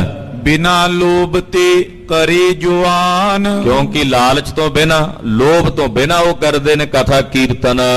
ਕਿੰਚਿਤ ਕਰੇ ਬਾਸਨਾ ਜੋਏ। ਪਰ ਕਿੰਚਿਤ ਕੁਝ ਨੇ ਜਿਹੜੇ ਮਨ ਚ ਵਾਸ਼ਨਾ ਰੱਖਦੇ ਆ, ਇਹਨਾਂ ਦਾ ਧਿਆਨ ਰਹਿੰਦਾ ਇਸ ਪਾਸੇ। ਉਰ ਗੰਧਰਵ ਜਾਤੇ ਸੋਏ। ਜਿਹੜੇ ਥੋੜੀ ਬਹੁਤੀ ਕਾਮਨਾ ਕਰ ਲੈਣ ਵੀ ਚਲੋ ਇੰਨਾ ਕੁ ਤਾਂ ਚਾਹੀਦਾ ਸਾਨੂੰ, ਇੰਨਾ ਕੁ ਸਾਨੂੰ ਅਸੀਂ ਸੇਵਾ ਕੀਤੀ ਯਾਨੀ ਮਿਹਨਤ ਕੀਤੀ, ਇੰਨਾ ਮਿਲ ਜੇ ਸਾਨੂੰ। ਜਿਹੜੇ ਥੋੜੀ ਬਹੁਤੀ ਕਾਮਨਾ ਕਰੇ, ਕਹਿੰਦੇ ਉਹ ਅਨੰਦਤਾ ਨਹੀਂ, ਅੱਗੇ ਉਹਨਾਂ ਨੂੰ ਚੰਗੀ ਪੁਰੀ ਦੇ ਵਿੱਚ ਨਿਵਾਸ ਮਿਲਦਾ ਹੈ। ਜੇ ਅਤ ਲੋਭੀ ਧਨ ਕੇ ਹੇਤ। ਤੀਜੇ ਉਹ ਨੇ ਜਿਹੜੇ ਬਹੁਤੇ ਹੀ ਲੋਭੀ ਨੇ, ਲਾਲਚੀ ਨੇ। ਜੇ ਉਹਨਾਂ ਨੂੰ ਕਹੋ ਵੀ 10 ਮਿੰਟ ਦਾ ਇੱਕ ਸ਼ਬਦ ਹੋਰ ਸੁਣਾਓ, ਉਹਨਾਂ ਨੇ ਕਹਿਣਾ ਜੀ ਲਿਆਓ ਜੀ 10,000 ਰੁਪਇਆ ਹੋਰ ਵਧਾ ਦਿਓ ਭੇਟਾ ਦਾ, ਸੁਣਾ ਦਿੰਦੇ ਆ 10 ਮਿੰਟ ਦਾ ਸ਼ਬਦ। ਜਿਹੜੇ ਬਹੁਤੇ ਲੋਭੀ ਤੇ ਲਾਲਚੀ ਬਣ ਕੇ ਕਥਾ ਕੀਰਤਨ ਦੇ ਵਿੱਚ ਪ੍ਰਵਿਰਤ ਹੁੰਦੇ ਨੇ, ਕਰੇ ਕੀਰਤਨ ਮਨ ਨੇ ਦੇਤ। ਔਰ ਮਨ ਦੇ ਕੇ ਕੀਰਤਨ ਨਹੀਂ ਕਰਦੇ, ਧਿਆਨ ਮਾਇਆ ਵਾਲੀ ਰਹਿੰਦਾ, ਸੁਰਤ ਮਾਇਆ ਵਾਲੀ ਰਹਿੰਦੀ ਹੈ, ਮਨ ਦੇ ਕੇ ਕੀਰਤਨ ਕਰਦੇ। ਇਹੋ ਜਿਹੇ ਵੀ ਹਨ ਕਈ ਗੁਰਮੁਖ ਕਿ ਕੀਰਤਨ ਕਰਦਿਆਂ ਕਰਦਿਆਂ ਕਿੰਨੇ ਰੁਪਈਏ ਕਿਸੇ ਨੇ ਮੱਥੇ ਟੇਕੇ ਨੇ, ਕਿੰਨੇ ਜਣਿਆਂ ਦੇ ਆਏ, ਕੱਲੀ ਕੱਲੀ ਗਿਣਤੀ ਕਰ ਲੈਂਦੇ ਵੀ ਇੰਨੇ ਪੈਸੇ 750 ਰੁਪਈਆ ਹੋ ਗਿਆ, 1000 2 ਰੁਪਈਏ ਪਏ ਐ, ਇੱਥੋਂ ਤੱਕ ਵੀ ਗਿਣਤੀ ਕਰ ਲੈਂਦੇ ਕੀਰਤਨ ਕਰਦਿਆਂ ਕਰਦਿਆਂ। ਜਿਨ੍ਹਾਂ ਦਾ ਕੀਰਤਨ ਕਰਦਿਆਂ ਵਿੱਚ ਮਨ ਹੀ ਨਹੀਂ ਹੈ, ਕੇਵਲ ਮਾਇਆ ਵਾਲੇ ਪਾਸੇ ਹੀ ਧਿਆਨ ਹੈ। ਉਚਰਨ ਕਥਾ ਅਪਰ ਸ਼ੁਭ ਕਰਮ। ਤੇ ਜਾਂ ਫਿਰ ਕਥਾ ਕਰਦਿਆਂ ਵੀ ਧਿਆਨ ਮਾਇਆ ਵਾਲੇ ਪਾਸੇ ਸੁਰਤ ਉਧਰ ਹੈ। ਕਰੇ ਦਰਬ ਹਿਤ ਜਾਏ ਨ ਪਰਮ। ਕਹਿੰਦੇ ਕੇਵਲ ਧਨ ਲਈ ਹੀ ਕਥਾ ਕੀਰਤਨ ਕਰੇ, ਪੈਸੇ ਨੂੰ ਹੀ ਮੁੱਖ ਰੱਖਿਆ ਹੋਵੇ ਵੀ ਪੈਸੇ ਵਾਸਤੇ ਕਥਾ ਕੀਰਤਨ ਕਰਨਾ। ਕਹਿੰਦੇ ਉਹਦੇ ਹਿਰਦੇ ਚੋਂ ਭਰਮ ਨਹੀਂ ਜਾਂਦਾ, ਉਹਦੇ ਅੰਦਰ ਭਰਮ ਦਾ ਗੜ ਬਣਿਆ ਰਹਿੰਦਾ, ਉਹਦੇ ਅੰਦਰੋਂ ਭਰਮ ਦੀ ਨਿਰਵਿਰਤੀ ਨਹੀਂ ਹੁੰਦੀ, ਉਹ ਆਤਮ ਗਿਆਨੀ ਨਹੀਂ ਹੁੰਦਾ, ਉਹਦੇ ਅੰਦਰ ਗਿਆਨ ਦੀ ਅਵਸਥਾ ਉਜਾਗਰੀ ਨਹੀਂ ਹੁੰਦੀ। ਇਹਾਂ ਪਦਾਰਥ ਚਾਹੇ ਸੁਪਾਵੇ। ਇੱਥੇ ਤਾਂ ਉਹਨੂੰ ਮਿਲ ਜਾਂਦਾ ਸਾਰਾ ਕੁਝ, ਜਿਹੜੇ ਪਦਾਰਥ ਚਾਹੀਦੇ ਨੇ ਉਹ ਸਾਰੇ ਸੁੱਖ ਉਹਨੂੰ ਇੱਥੇ ਮਿਲ ਜਾਂਦੇ ਨੇ। ਧਨ ਹਿਤ ਸੰਗਤ ਮਿਲਿਓ ਰਹਾਵੇ। ਪਰ ਸੰਗਤ ਵਿੱਚ ਕਥਾ ਕੀਰਤਨ ਕੇਵਲ ਧਨ ਲਈ ਕੀਤਾ, ਪੈਸੇ ਲਈ ਕਰਕੇ ਸੰਗਤ ਵਿੱਚ ਮਿਲਿਆ ਰਿਹਾ। ਮਰੇ ਬੋਰ ਨਰ ਧਨ ਕੋ ਪਾਏ। ਕਹਿੰਦੇ ਏਦਾਂ ਦੇ ਜਿਹੜੇ ਮਨੁੱਖ ਨੇ ਉਹਨਾਂ ਨੂੰ ਮਰਨ ਤੋਂ ਬਾਅਦ ਦੁਬਾਰਾ ਫਿਰ ਮਨੁੱਖੀ ਜਾਮਾ ਲੈਣਾ ਪਿਆ, ਉਹ ਮੁਕਤ ਨਹੀਂ ਹੁੰਦੇ। ਉਹਨਾਂ ਨੂੰ ਮਰਨ ਤੋਂ ਬਾਅਦ ਫਿਰ ਮਾਨਵੀ ਤਨ ਦੀ ਪ੍ਰਾਪਤੀ ਹੁੰਦੀ ਹੈ। ਸਿਮਰੈ ਪੁਨ ਸਤ ਗੁਰੇ ਅਧਿਕਾਏ। ਕਿਉਂ ਮਿਲਦਾ ਵੀ ਹੁਣ ਵੇਲਾ ਹੈ ਤੇਰੇ ਕੋਲ, ਇੱਕ ਵਾਰੀ ਹੋਰ ਤੈਨੂੰ ਦੇ ਦਿੱਤੀ ਹੈ ਕਿ ਹੁਣ ਬੰਦਾ ਬਣ ਜਾ, ਹੁਣ ਆਪਣੇ ਜੀਵਨ ਨੂੰ ਸਵਾਰ ਲੈ, ਬਾਣੀ ਪੜ੍ਹ ਕੇ ਸੇਵਾ ਸਿਮਰਨ ਕਰਕੇ ਆਪਣੀ ਕਲਿਆਣ ਦਾ ਰਾਹ ਖੋਲ ਲੈ। ਜਨਮ ਅਨੇਕ ਪਾਏ ਮਲ ਖੋਏ। ਫਿਰ ਜੇ ਉਹ ਫਿਰ ਵੀ ਨਾ ਸੁਧਰੇ ਚੱਲੀ ਜਾਵੇ, ਫਿਰ ਉਹਨੂੰ ਅਨੇਕ ਜਨਮਾਂ ਦਾ ਜਿਹੜਾ ਗੇੜਾ ਉਹ ਚੱਲਣਾ ਪੈਂਦਾ, ਔਰ ਉਹਦੇ ਅੰਦਰ ਦੀ ਮੈਲ ਨਹੀਂ ਖੋਈ ਜਾਂਦੀ, ਮੈਲ ਨਹੀਂ ਨਿਰਵਿਰਤ ਹੁੰਦੀ। ਲਏ ਮੋਖ ਨਿਸ਼ਕਾਮੀ ਹੋਏ। ਪਰ ਜਿਹੜਾ ਨਿਸ਼ਕਾਮ ਹੋ ਕੇ ਕਥਾ ਕੀਰਤਨ ਬਾਣੀ ਪੜ੍ਹਦਾ ਜਾਂ ਨਿਸ਼ਕਾਮ ਹੋ ਕੇ ਸੰਗਤ ਵਿੱਚ ਕਥਾ ਕੀਰਤਨ ਸੁਣਦਾ, ਮਹਾਰਾਜ ਜੀ ਕਹਿੰਦੇ ਨਿਸੰਸ਼ੇ ਹੀ ਉਹਨਾਂ ਨੂੰ ਆਤਮ ਗਿਆਨ ਦੇ ਸਹਿਤ ਜੀਵਨ ਮੁਕਤ ਅਵਸਥਾ ਪ੍ਰਾਪਤ ਹੋ ਜਾਂਦੀ ਹੈ, ਉਹ ਮੋਕਸ਼ ਨੂੰ ਪ੍ਰਾਪਤ ਹੋ ਜਾਂਦੇ, ਉਹਨਾਂ ਦੀ ਕਲਿਆਣ ਹੋ ਜਾਂਦੀ ਹੈ। ਜਾਂ ਤੁਮ ਬਨ ਕੈ ਨਿਸ਼ਕਾਮ। ਇਸ ਕਰਕੇ ਭਾਈ ਗੁਰਮੁਖੋ, ਭਾਈ ਮਾਈਆ ਲੰਬ ਜੀ, ਤੁਸੀਂ ਨਿਸ਼ਕਾਮ ਹੋ ਕੇ ਕਥਾ ਕੀਰਤਨ ਕਰਿਆ ਕਰੋ ਤੇ ਸੁਣਿਆ ਕਰੋ, ਕਾਮਨਾ ਨਹੀਂ ਰੱਖਣੀ। ਜੋ ਪਰਾ ਲੱਭ ਮਿਲੀ ਜਾਣੀ ਹੈ ਗੁਰੂ ਖਾਲਸਾ ਜੀ, ਮੰਗੋ ਚਾਹੇ ਨਾ ਮੰਗੋ, ਜੋ ਮਿਲਣਾ ਭਾਗਾਂ ਦਾ ਉਹ ਮਿਲ ਹੀ ਜਾਣਾ ਹੈ। ਇਹ ਮਨ ਚ ਬਿਰਤੀ ਆ ਜਾਏ, ਫਿਰ ਕਥਾ ਕੀਰਤਨ ਬਾਣੀ ਪੜਨ ਵੇਲੇ ਕਾਮਨਾ ਰਹਿਤ ਹੋ ਕੇ ਜਦੋਂ ਕਰਾਂਗੇ ਤੇ ਹਿਰਦਾ ਸ਼ੁੱਧ ਹੋਵੇਗਾ। ਜਦੋਂ ਹਿਰਦਾ ਸ਼ੁੱਧ ਹੋਵੇਗਾ, ਅੰਤਸ਼ਕਰਨ ਸ਼ੁੱਧ ਹੋਵੇਗਾ, ਫਿਰ ਸ਼ੁੱਧ ਅੰਤਸ਼ਕਰਨ ਵਿੱਚ ਆਤਮਾ ਦੇ ਗਿਆਨ ਦੀ ਝਲਕ ਨਜ਼ਰ ਆਵੇਗੀ, ਨਿਜ ਸਰੂਪ। ਜੇ ਸ਼ੀਸ਼ਾ ਗੰਧਲਾ ਹੋਵੇ ਉਹਦੇ 'ਚ ਸ਼ਕਲ ਨਹੀਂ ਦਿਸਦੀ। ਸਾਡਾ ਅੰਤਸ਼ਕਰਨ ਜੇ ਮੈਲਾ ਹੈ, ਉਹਦੀ ਨਿਰਵਿਰਤੀ ਕਾਮਨਾ ਰਹਿਤ ਹੋ ਕੇ ਕਰਮ ਕਰਨ ਨਾਲ ਹੋਣੀ ਹੈ, ਅੰਤਸ਼ਕਰਨ ਦੀ ਸ਼ੁੱਧੀ। ਜਦੋਂ ਅੰਤਸ਼ਕਰਨ ਦਾ ਸ਼ੀਸ਼ਾ ਸਾਫ਼ ਹੋਵੇਗਾ, ਉਹਦੇ 'ਚ ਸਾਨੂੰ ਸਾਡੇ ਸਰੂਪ ਦੇ ਦਰਸ਼ਨ ਹੋਣਗੇ। ਜਦੋਂ ਨਿਜ ਸਰੂਪ ਦੇ ਦਰਸ਼ਨ ਹੋਣਗੇ, ਉਸੇ ਨੂੰ ਬ੍ਰਹਮ ਗਿਆਨ ਕਹਿੰਦੇ ਆ, ਉਸੇ ਨੂੰ ਆਤਮਾ ਦਾ ਗਿਆਨ ਕਹਿੰਦੇ ਹਨ। ਕੀਰਤਨ ਕਰੋ ਭਜੋ ਸਤਨਾਮ। ਮਹਾਰਾਜ ਜੀ ਕਹਿੰਦੇ ਕੀਰਤਨ ਕਰੋ ਔਰ ਅਕਾਲ ਪੁਰਖ ਵਾਹਿਗੁਰੂ ਪਰਮੇਸ਼ਰ ਦਾ ਨਾਮ ਜਪੋ। ਕੀਰਤਨ ਕਰੋ ਤੇ ਆਪਣਾ ਵੀ ਭਾਈ ਨਾਮ ਵੀ ਨਾਲ ਨਾਲ ਜਪਣਾ, ਭਜਨ ਵੀ ਕਰਨਾ ਹੈ। ਸੁਨੋ ਉਪਦੇਸ਼ ਹਿਰਦੇ ਮੈਂ ਧਾਰਾ। ਸਤਿਗੁਰੂ ਜੀ ਦਾ ਇਹ ਪਵਿੱਤਰ ਪਾਵਨ ਉਪਦੇਸ਼ ਛੇਵੇਂ ਪਾਤਸ਼ਾਹ ਦਾ ਦੋਨਾਂ ਗੁਰਸਿੱਖਾਂ ਨੇ ਸੁਣਿਆ, ਸੁਣ ਕੇ ਆਪਣੇ ਹਿਰਦੇ 'ਚ ਧਾਰਨ ਕੀਤਾ। ਜਨਮ ਮਰਨ ਕੋ ਕਸ਼ਟ ਨਿਵਾਰਾ। ਔਰ ਕਥਾ ਕੀਰਤਨ ਦੁਆਰਾ ਹੀ ਇਹਨਾਂ ਦੋਨਾਂ ਗੁਰਸਿੱਖਾਂ ਨੇ ਜਨਮ ਮਰਨ ਤੋਂ ਰਹਿਤ ਅਵਸਥਾ ਪ੍ਰਾਪਤ ਕਰ ਲਈ। ਜਨਮ ਤੇ ਮਰਨ ਦਾ ਵੱਡਾ ਸੰਕਟ ਉਹ ਨਿਰਵਿਰਤ ਹੋ ਗਿਆ। ਸਿੱਖ ਚੂਹੜ ਚੋਜੜ ਗੁਣ ਧਾਰੀ। ਭਾਈ ਚੂਹੜ ਜੀ ਜੋ ਚੋਜੜ ਗੋਤ ਦੇ ਧਾਰਨੀ ਸਨ, ਰਹਿਤ ਨਗਰ ਲਖਨਊ ਮਜਾਰੀ। ਇਹ ਬੜੇ ਸ਼ੁਭ ਗੁਣਾਂ ਦੇ ਧਾਰਨੀ। ਲਖਨਊ ਸ਼ਹਿਰ ਹੈ ਬੜਾ ਵੱਡਾ ਉੱਤਰ ਪ੍ਰਦੇਸ਼ ਦਾ। ਲਖਨਊ ਸ਼ਹਿਰ ਦੇ ਜਿਹਨਾਂ ਨੂੰ ਨਵਾਬਾਂ ਦਾ ਲਖਨਊ ਸ਼ਹਿਰ ਨਵਾਬਾਂ ਦਾ ਸ਼ਹਿਰ ਕਿਹਾ ਜਾਂਦਾ, ਲਖਨਊ ਸ਼ਹਿਰ ਦੇ ਇਹ ਸਿੱਖ ਭਾਈ ਚੂਹੜ ਚੋਜੜ ਜੀ ਉੱਥੋਂ ਦੇ ਰਹਿਣ ਵਾਲੇ ਬੜੇ ਗੁਣੀ ਪੁਰਸ਼ ਸਨ। ਉਠਤ ਬੈਠਤ ਪੋੜਤ ਚਾਲਤ। ਉੱਠਦਿਆਂ ਬੈਠਿਆਂ ਲੰਮਾ ਪਿਆ ਹੋਇਆਂ ਤੁਰਦਿਆਂ ਫਿਰਦਿਆਂ। ਕਾਜਨ ਮੈਂ ਸਤਨਾਮ ਸੰਭਾਲਤ। ਜਦੋਂ ਕੋਈ ਕੰਮ ਧੰਦਾ ਕਰ ਰਹੇ ਨੇ ਹਰ ਵੇਲੇ ਰਸਨਾ ਤੋਂ ਵਾਹਿਗੁਰੂ ਵਾਹਿਗੁਰੂ ਵਾਹਿਗੁਰੂ ਦਾ ਭਜਨ ਕਰਦੇ। ਊਠਤ ਬੈਠਤ ਸੋਵਤ ਨਾਮ। ਉੱਠਦਿਆਂ ਬਹਿੰਦਿਆਂ ਸੌਂਦਿਆਂ ਜਾਗਦਿਆਂ ਹਰ ਵੇਲੇ ਹੀ ਪਾਰ ਬ੍ਰਹਮ ਪਰਮੇਸ਼ਰ ਦੇ ਨਾਮ ਦਾ ਜਾਪ ਜਪਦੇ ਹਨ। ਸੋ ਚਲ ਦਰਸ਼ਨ ਕੇ ਹਿਤ ਆਵਾ। ਭਾਈ ਚੂਹੜ ਚੋਜੜ ਜੀ ਲਖਨਊ ਸ਼ਹਿਰ ਤੋਂ ਮਹਾਰਾਜ ਛੇਵੇਂ ਪਾਤਸ਼ਾਹ ਸ਼੍ਰੀ ਗੁਰੂ ਹਰਗੋਬਿੰਦ ਸਾਹਿਬ ਜੀ ਦੇ ਦਰਸ਼ਨ ਕਰਨ ਵਾਸਤੇ ਆਏ। ਪਦ ਅਰਬਿੰਦਨ ਸੀਸ ਨਿਵਾਵਾ। ਗੁਰੂ ਚਰਨਾਂ ਤੇ ਬੜੇ ਅਦਬ ਭਾਵ ਨਾਲ ਬੰਦਨਾ ਕੀਤੀ, ਮੱਥਾ ਟੇਕਿਆ। ਕੀਤਕ ਦਿਵਸ ਦਰਸ਼ਨ ਹਿਤ ਰਹਿਓ। ਕੁਝ ਦਿਨ ਸ੍ਰੀ ਦਰਬਾਰ ਸਾਹਿਬ ਅੰਮ੍ਰਿਤਸਰ ਸਾਹਿਬ ਰਹਿ ਕੇ ਭਾਈ ਚੂਹੜ ਚੋਜੜ ਜੀ ਦਰਸ਼ਨ ਕਰਦੇ, ਸੇਵਾ ਸਿਮਰਨ ਕਰਦੇ ਨੇ। ਇੱਕ ਦਿਨ ਸਤਿਗੁਰ ਕੇ ਸੰਗ ਕਹਿਓ। ਇੱਕ ਦਿਨ ਗੁਰੂ ਚਰਨਾਂ ਵਿੱਚ ਅਵਕਾਸ਼ ਪਾ ਕੇ ਸਮਾਂ ਪਾ ਕੇ ਬੋਲੇ, ਬੇਨਤੀ ਕਰਕੇ ਕਹਿਣ ਲੱਗੇ, ਸਿੱਖੀ ਲਤਾ ਮੂਲ ਕਿਆ ਆਹੇ। ਕਹਿਣ ਲੱਗੇ ਮਹਾਰਾਜ ਸਿੱਖੀ ਦੀ ਵੇਲ ਹੈ, ਇਹਦਾ ਮੂਲ ਕੀ ਹੈ, ਜੜ ਕੀ ਹੈ? ਆਖੋ ਸਤਨਾਮ ਸ੍ਰੀ ਵਾਹਿਗੁਰੂ। ਸਿੱਖੀ ਦੀ ਜਿਹੜੀ ਵੇਲ ਇਹ ਸਿੱਖਾਂ ਦੇ ਹਿਰਦਿਆਂ 'ਚ ਉਤਪਤ ਹੁੰਦੀ ਹੈ ਨਾ ਵੇਲ, ਇਹਦੀ ਜੜ ਕੀ ਹੈ? ਸਿੱਖੀ ਦੀ, ਸਿੱਖੀ ਦਾ ਮੂਲ ਕੀ ਹੈ? ਲਤਾ ਨਾਮ ਵੇਲ ਦਾ ਹੁੰਦਾ ਵੀ ਸਿੱਖੀ ਦੀ ਵੇਲ ਵਧੇ ਫੁੱਲੇ, ਪਹਿਲਾਂ ਉਹਦੀ ਸਮਝ ਆ ਜੇ ਵੀ ਇਹਦਾ ਮੂਲ ਕੀ ਹੈ। ਹਾਂਜੀ, ਬਰਨੋ ਰੂਪ ਕੇ ਜਿਮ ਸਭ ਲਹੇ। ਸਿੱਖੀ ਦੀ ਜਿਹੜੀ ਵੇਲ ਹੈ ਇਹਦੇ ਪੱਤੇ ਕਿਹੜੇ ਨੇ, ਇਹਦੀਆਂ ਟਹਿਣੀਆਂ ਕਿਹੜੀਆਂ ਨੇ, ਇਹਦਾ ਤਣਾ ਕਿਹੜਾ ਹੈ, ਇਹਦੀ ਜੜ ਕਿਹੜੀ ਹੈ? ਮਹਾਰਾਜ ਇਹ ਸਾਰਾ ਸਰੂਪ ਵਰਣਨ ਕਰਕੇ ਸੁਣਾਓ ਤਾਂ ਜੋ ਜਿੰਨੇ ਗੁਰਸਿੱਖ ਨੇ ਸਭ ਸਿੱਖੀ ਦੀ ਵੇਲ ਦਾ ਬੀਜ ਆਪਣੇ ਅੰਦਰ ਬੀਜਣ। ਸਭ ਸਿੱਖਾਂ ਨੂੰ ਸਿੱਖੀ ਦੀ ਲਤਾ ਸਿੱਖੀ ਦੀ ਵੇਲ ਦਾ ਪਤਾ ਲੱਗੇ ਔਰ ਉਹਨੂੰ ਆਪਣੇ ਹਿਰਦੇ 'ਚ ਧਾਰਨ ਕਰਕੇ ਗੁਰਸਿੱਖੀ ਦੀ ਕਮਾਈ ਕਰਨ। ਸ਼੍ਰੀ ਗੁਰੂ ਹਰਗੋਬਿੰਦ ਉਚਾਰਾ। ਜਦੋਂ ਭਾਈ ਚੂਹੜ ਚੋਜੜ ਜੀ ਨੇ ਬੇਨਤੀ ਕੀਤੀ, ਸੁਣ ਕੇ ਸਤਿਗੁਰੂ ਸੱਚੇ ਪਾਤਸ਼ਾਹ ਜੀ ਬੋਲੇ, ਮਨ ਨ ਮਰੀ ਤਰਿਓ ਸੁਕਿਦਾਰਾ। ਸਿੱਖੀ ਦੀ ਵੇਲ ਜਿਹੜੀ ਜਗ੍ਹਾ ਤੇ ਜਿਹੜੀ ਜ਼ਮੀਨ ਤੇ ਪੈਦਾ ਹੁੰਦੀ ਹੈ, ਉਹ ਜ਼ਮੀਨ ਹੈ ਆਪਣੇ ਮਨ ਨੂੰ ਨੀਵਾਂ ਕਰਕੇ ਉਹਦਾ ਖੇਤ ਬਣਾਉਣਾ। ਕਿਉਂਕਿ ਵੇਲ ਪੈਦਾ ਹੋਣ ਲਈ ਪਹਿਲਾਂ ਥੱਲੇ ਜ਼ਮੀਨ ਵੀ ਚਾਹੀਦੀ ਹੈ ਨਾ। ਪਾਤਸ਼ਾਹ ਕਹਿੰਦੇ ਜ਼ਮੀਨ ਕਿਹੜੀ ਹੈ? ਆਪਣੇ ਮਨ ਨੂੰ ਨੀਵਾਂ ਕਰ ਲੈਣਾ। ਉੱਥੇ ਬੀਜ ਬੀਜਿਆ ਜਾਣਾ ਸਿੱਖੀ ਦਾ। ਤੇ ਜੇ ਮਨ ਨੀਵਾਂ ਨਹੀਂ ਹੈ, ਜ਼ਮੀਨ ਹੀ ਨਹੀਂ ਹੈ, ਤੇ ਸਿੱਖੀ ਦਾ ਬੀਜ ਕਿੱਥੇ ਬੀਜਾਂਗੇ? ਸਿੱਖੀ ਦੀ ਇਹ ਵੇਲ ਉੱਗੇਗੀ ਕਿੱਥੇ? ਉੱਗਣ ਵਾਸਤੇ ਜ਼ਮੀਨ ਚਾਹੀਦੀ ਹੈ ਨਾ। ਤੇ ਜ਼ਮੀਨ ਹੈ ਮਨ ਨੂੰ ਨੀਵਾਂ ਕਰ ਲੈਣਾ। ਇਹ ਹੁਣ ਅਸੀਂ ਆਪਣੇ ਅੰਦਰ ਵੇਖਣਾ ਨਿਜ ਸਰੂਪ 'ਚ ਝਾਤੀ ਮਾਰ ਕੇ ਕਿ ਸਾਡੇ ਅੰਦਰ ਇਹ ਸਿੱਖੀ ਦੀ ਲਤਾ, ਸਿੱਖੀ ਦੀ ਵੇਲ ਪੈਦਾ ਹੋਈ ਹੈ ਕਿ ਜਾਂ ਫਿਰ ਹਾਲੇ ਅਸੀਂ ਸੁਣ ਹੀ ਰਹੇ ਹਾਂ। ਪਾਤਸ਼ਾਹ ਕਹਿੰਦੇ ਮਨ ਨਮਰੀ ਧਰਿਓ ਸੋ ਕਿਦਾਰਾ। ਮਨ ਨੂੰ ਨਿਮਰਤਾ ਸਹਿਤ ਕਰ ਲੈਣਾ, ਹਲੀਮੀ ਸਹਿਤ ਕਰ ਲੈਣਾ, ਜਿਹਦੇ ਲਈ ਰੋਜ਼ ਆਪਾਂ ਗੁਰੂ ਅੱਗੇ ਅਰਦਾਸ ਕਰਦੇ, ਸਿੱਖਾਂ ਦਾ ਮਨ ਨੀਵਾਂ, ਮਤ ਉੱਚੀ, ਮਤ ਪਤ ਕਾ ਰਾਖਾ ਆਪ ਅਕਾਲ ਪੁਰਖ ਵਾਹਿਗੁਰੂ।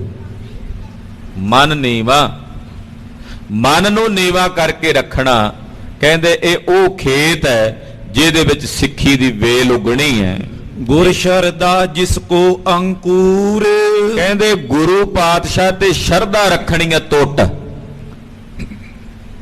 ਇਹ ਹੈ ਅੰਕੂਰ ਦਾ ਮਤਲਬ, ਜਿਵੇਂ ਕੋਈ ਵੇਲ ਬੀਜਨੇ ਤੇ ਇੱਕਦਮ ਦੋ ਕੁ ਪੱਤੇ ਉੱਗ ਕੇ ਬਾਹਰ ਨੂੰ ਨਹੀਂ ਆਉਂਦੇ, ਉਹਨੂੰ ਕਹਿੰਦੇ ਨੇ ਅੰਕੂਰ, ਪੁੰਗਰਨੀ। ਕਹਿੰਦੇ ਜਦੋਂ ਮਨ 'ਚ ਨੀਵਾਪਨ ਨਿਮਰਤਾ ਧਾਰੋਗੇ, ਫਿਰ ਹਿਰਦੇ ਵਿੱਚ ਗੁਰੂ ਦੀ ਸ਼ਰਧਾ, ਅਟੁੱਟ ਸ਼ਰਧਾ ਇਹ ਰੱਖੋਗੇ, ਤੇ ਫਿਰ ਸਮਝ ਲਓ ਵੀ ਇਹ ਵੇਲ ਤੁਹਾਡੇ ਅੰਦਰੋਂ ਉਗਣੀ ਸ਼ੁਰੂ ਹੋ ਗਈ।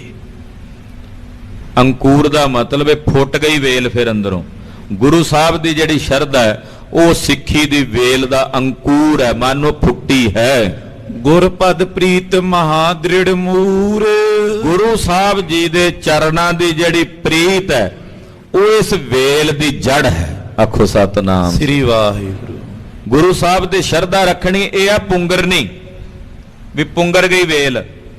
ਤੇ ਗੁਰੂ ਸਾਹਿਬ ਜੀ ਦੇ ਨਾਲ ਪ੍ਰੀਤ ਰੱਖਣੀ, ਗੂੜੀ ਪ੍ਰੀਤ ਗੁਰੂ ਦੇ ਨਾਲ, ਇੰਨੀ ਪ੍ਰੀਤ ਕਿ ਉਹ ਪ੍ਰੀਤ ਹੀ ਇਸ ਸਿੱਖੀ ਦੀ ਵੇਲ ਦੀ ਜੜ ਹੈ। ਜੇ ਕੋਈ ਪੁੱਛੇ ਵੀ ਸਿੱਖੀ ਦਾ ਮੂਲ ਕੀ ਹੈ, ਸਿੱਖੀ ਦੀ ਜੜ ਕੀ ਹੈ, ਤਾਂ ਮਹਾਰਾਜ ਗੁਰੂ ਹਰਗੋਬਿੰਦ ਸਾਹਿਬ ਕਹਿੰਦੇ ਸਿੱਖੀ ਦੀ ਜੜ ਹੈ ਗੁਰੂ ਦੀ ਪ੍ਰੀਤ, ਗੁਰੂ ਦਾ ਪ੍ਰੇਮ।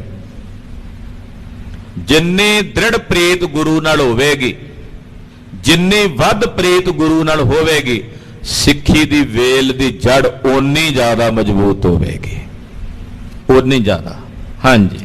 ਸਤ ਸੰਗਤ ਸੋ ਕਰਨੋ ਮੇਲ, ਫਿਰ ਸਤ ਸੰਗਤ ਵਿੱਚ ਮਿਲਣਾ, ਫਿਰ ਸਿੱਖੀ ਦੀ ਵੇਲ ਦੀ ਜੜ ਵੀ ਹੋ ਗਈ, ਪੁੰਗਰ ਆਈ, ਜ਼ਮੀਨ ਵੀ ਦੱਸ ਦਿੱਤੀ, ਫਿਰ ਇਹ ਵੱਧਦੀ ਵੀ ਆ ਨਾ। ਤੇ ਵਧਣਾ ਕਿਵੇਂ ਆ ਇਹਨੇ? ਕਹਿੰਦੇ ਜਦੋਂ ਰੋਜ਼ ਗੁਰੂ ਕੀ ਸੰਗਤ ਕਰੋਗੇ, ਸੰਗਤ ਵਿੱਚ ਬੈਠੋਗੇ, ਕਥਾ ਸੁਣੋਗੇ, ਕੀਰਤਨ ਸੁਣੋਗੇ, ਸਤ ਸੰਗਤ ਨਾਲ ਰੋਜ਼ ਹੀ ਮੇਲ ਕਰਨਾ, ਇਹਦੇ ਨਾਲ ਇਹ ਸਿੱਖੀ ਦੀ ਵੇਲ ਵਧਣੀ ਸ਼ੁਰੂ ਹੋ ਜਾਏਗੀ। ਫਿਰ ਇਹ ਵੇਲ ਵਧੇਗੀ, ਇਹ ਫੈਲੇਗੀ, ਇਹਦਾ ਫੈਲਾਓ ਹੋਵੇਗਾ। ਇਸ ਕਰਕੇ ਸੰਗਤ ਕਰਨੀ ਅਤੀ ਜ਼ਰੂਰੀ ਹੈ। ਪੁਰਾਤਨ ਸਮਿਆਂ 'ਚ ਜਦੋਂ ਵੀ ਕੋਈ ਨਵੀਂ ਭਰਤੀ ਹੁੰਦੀ, ਉਹਨੂੰ ਕਹਿੰਦੇ ਸੰਗਤ ਕਰਿਆ ਕਰੋ ਭਾਈ, ਕਥਾ ਸੁਣਿਆ ਕਰੋ, ਕੀਰਤਨ ਸੁਣਿਆ ਕਰੋ, ਤੁਹਾਨੂੰ ਪਤਾ ਲੱਗੇ ਸਿੱਖੀ ਦਾ ਮੂਲ ਕੀ ਹੈ, ਸਿੱਖੀ ਕੀ ਹੈ। ਸੰਗਤ ਕੀਤੇ ਬਿਨਾਂ ਇਹਦਾ ਬੋਧ ਨਹੀਂ ਹੋਣਾ।